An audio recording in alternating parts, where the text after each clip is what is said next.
Chapter 54. Come to me, darling. They went home. She hadn't wanted to go away for a honeymoon. It was the first step into their life together, not to be wasted in a strange place. She wanted the cottage where they would plant roses. We can save up and go to India or visit Linda and Dean one day. It doesn't matter right now.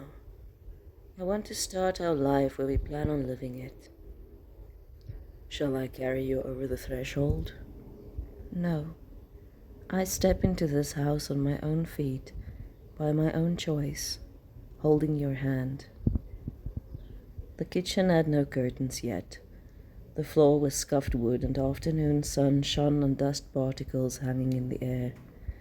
Danny stepped in first, turned around, held out his hands. She took them, stepped through the door, and he pulled her to him, kissed her. Welcome home, Eleanor O'Neill. How could anyone love so much? Danny fetched their bags from the car outside, brought them to the bedroom. She started unpacking the few things they had brought with them. It was like being on holiday. Everything else would still have to be moved, organized, unpacked. But right then, it was just them, in the moment. They opened the bottle of wine Duncan had given them, and they sat on the bed, drank from teacups. She leaned her head on his shoulder. This is it, darling. I can't believe we made it. We made it. The tears could come then. She laughed as she wiped them away. Regrets that we did it this way? Never. You are so lovely. He got up, stood in front of her, loosened the pearls from her hair, let the curls fall to her shoulders. He ran his index finger over her cheek. She looked up at him, her eyes wide and as grey as the sea from his cockpit on a winter's day. If she was afraid, she didn't show it. His heart was beating fast, visible in the little hollow just above his loosened collar. She ran her hands over his chest, slowly took off his uniform jacket, his shirt.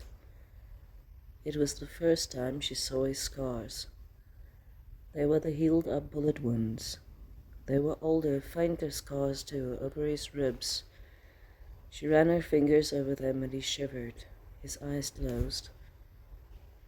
From back then? From that night. She bent her head to him and kissed the scars, one by one. His breath caught. Are you afraid? She whispered. A little. I am not, because it's you. I think I am because it's you. My legs are shaking. He laughed a little. We have all the time in the world. She pulled him down on the bed. I want to look at you. She kissed the scar on his forehead, pulled his hair through her fingers, ran her hands over his shoulders, his arms. He was hers. Time lost all meaning in the depth of his eyes, and she kissed him, slowly undid the many, many buttons on her dress. His hands were in her hair. He kissed her back. The smell and the feel and taste of him was her whole world. His heart was still thundering. He had never seen or dreamt that anyone could be as beautiful as she was, could look at him, touch him the way she did, as if she touched his soul and his heart. He softly drew her towards him, and she was warm and soft and unbelievably lovely. Come to me, darling.